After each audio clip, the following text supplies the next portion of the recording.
শীতকাল এলেই বেড়াতে যাওয়ার জন্য মনটা কেমন করে ওঠে।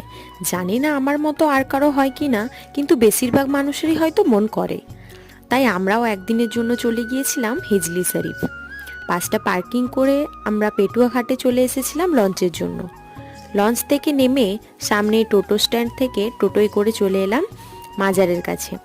যে হোটেলটা নিয়েছিলাম সেখান থেকে মাজারটা দেখতে এরকম লাগছিল।